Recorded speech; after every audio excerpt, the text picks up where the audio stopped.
मंदिर में अगर दिया लगाने जा रहे हो, बाती लगाई है आपने मंदिर के अंदर, तो कुछ देर बैठिए, कुछ देर स्मरण करिए।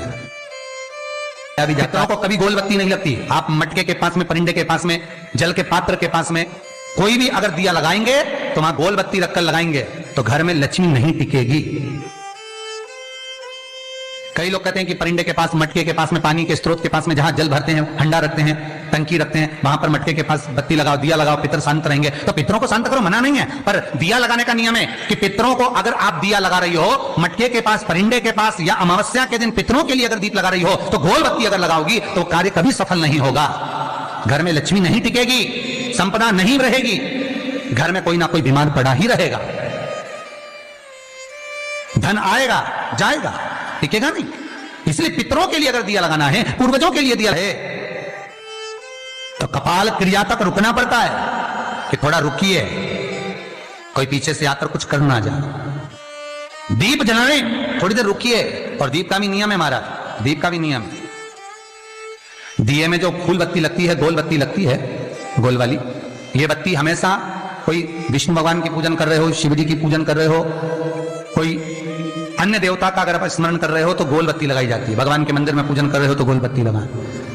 लंबी बत्ती, लंबी वाली जो बत्ती होती है लक्ष्मी की पूजन में, देवी पूजन में, जितनी भी माताओं की आप पूजन करोगे, जितनी भी देवियों का आप स्मरण करोगे, उसमें लंबी बत्ती का प्रमाण है।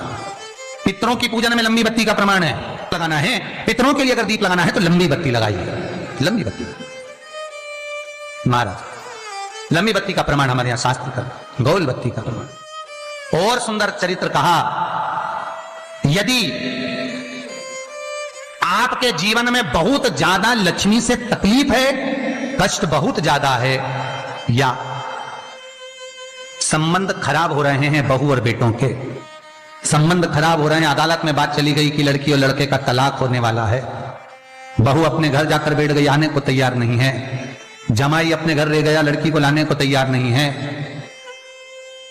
सास बहू में आपस में तनमन चल रही है, प्रेम बिल्कुल नहीं है, या लक्ष्मी आती ही नहीं, बहुत कष्ट है, जमीन जायदाद पड़ी बिक नहीं रही, तो एक काम करना, इतना दुख अगर आपके जीवन में है तो कार्तिक के महीने तक रुको, और कार्तिक का महीना आए, त्रयोदशी तिथि आए, कोई सा भी हो, सोमवार, रविवार, मंगल, बुध, कोई सी भी त्रयोदशी, प्रदोष, कोई सी भी प्रदोष तिथि आए, उस दिन तुलसी की लकड़ी, पहले से तुलसी आपके घर में अगर सूखी हो, तुलसी सूख गई हो तो उसकी जो लकड़ी होती है, उस लकड़ी का 7 लकड़ी का बंडल बनाकर दीप बना लो। लकड़ी का दीप मतलब लकड़ी पतली पतली डालियों को लेकर कच्चे सूत से उसको बांध दो और बांधकर घी में डुबक दो। कार्तिक के महीने में शुक्ल पक्ष की त्रयोदशी तिथि जब आए, प्रदोष का जब व्रत आए, उस दिन भगवान के मंदिर में, शिव मंदिर में नहीं, भगवान किसी भी देवता के मंदिर में, विष्णु के मंदिर में, नारायण के मंदिर में, कृष्ण मंदिर में, राम मंदिर में, किसी भी मंदिर में, मंदिर ना हो तो अपने घर के मंदिर में शाम के समय पर उस तुलसी की लकड़ी का दीप, दिया भरकर उसमें घी डालकर जो दीप प्रकट कर देता है, जला देता है, दीप को प्रज्वलित कर देता है, उसके घर में कभी संपदा की कमी नहीं होती। महाराज विष्णु पुराण में स्पष्ट लिखा है। इसलिए शायद कहा जाता है कि भगवान को सर्वश्रेष्ठ कौन सा चंदन अच्छा लगता है। आपको पहले भी कथा में कहा, आगरा की कथा अगर किसी ने सुनी होगी तो उसमें वर्णन किया, भगवान को सर्वश्रेष्ठ चंदन कौन सा, भगवान को सर्वश्रेष्ठ चंदन कौन सा प्रिय है, वो कौन सा चंदन है जो भगवान विष्णु को लगाएं, राम को लगाएं, कृष्ण को लगाएं, वो कौन सा चंदन है जो श्री हरि को लगाया जाए। तो जीते जी भगवान विष्णु एक बार गले लगाते हैं, उसको कहते हैं हरि चंदन। कौन सा चंदन है? हरि चंदन। हरि चंदन बाजार में नहीं मिलेगा, हरि चंदन आपको बनाना पड़ेगा।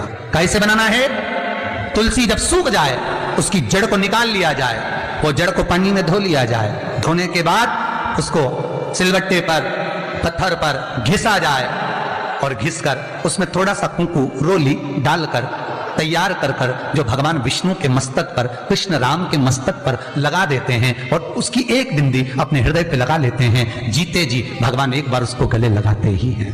हरि चंदन प्रियता। जैसे शिव महापुराण में रुद्र चंदन का भाव है, शिव महापुराण में रुद्र चंदन का प्रमाण दिया जाता है। अगर आपने लिंग पुराण पढ़ी हो तो उसका 5वां स्कंद अवश्य पढ़िएगा महाराज, और शिव महापुराण अगर पढ़ रहे हो तो उसका कुमार खंड पढ़िएगा जिसमें रुद्र चंदन का प्रमाण है। रुद्र चंदन कैसा? रुद्र चंदन का प्रमाण कैसा? तो महाराज कहा, चंदन घिसकर, पीला चंदन घिसकर उस चंदन को 3 मुखी रुद्राक्ष पर लपेट लिया जाता है। 3 मुखी रुद्राक्ष पर उस चंदन को लपेटा जाता है। लपेटोगे उसके बाद उसको ऐसा गोल करोगे तो एकदम चिकना हो जाएगा, एकदम चिकना, ठीक है, एकदम चिकना हो जाएगा। और उस चंदन को आप शिवरात्रि के दिन, और कोई से भी महीने की शिवरात्रि, किसी भी महीने की हो, सब फलदायी होती है। अगर आप पंचांग में देखेंगे तो शिवरात्रि लिखी हुई आती है, हर महीने शिवरात्रि पड़ती है। किसी भी महीने की शिवरात्रि पर रुद्र चंदन अर्थात जो चंदन का आपने 3 मुखी रुद्राक्ष में लेपन करा है, उसका गोला बनाया है, वो चंदन अच्छा मोटा मोटा कर लेना, अच्छा बढ़िया, ऐसा नहीं थोड़ा बहुत ही लगा, पूरा रुद्राक्ष दिखना नहीं चाहिए, पूरा लपेट कर उसको शंकर के शिवलिंग पर ले जाकर रख दीजिए और फिर धीरे धीरे शंकर भगवान का जल अभिषेक करना प्रारंभ कर दीजिए। वो चंदन पूरा धीरे धीरे शंकर के शिवलिंग पर डलना चाहिए। शंकर के मूल मंत्र श्री शिवाय नमस्तुभ्यं का जाप करिए। यह कहलाता है रुद्र चंदन। इस चंदन के अभिषेक से महाराज जो काम नहीं होता आप कर कर उस कार्य को प्राप्त कर सकते हो, सिद्ध कर सकते हो।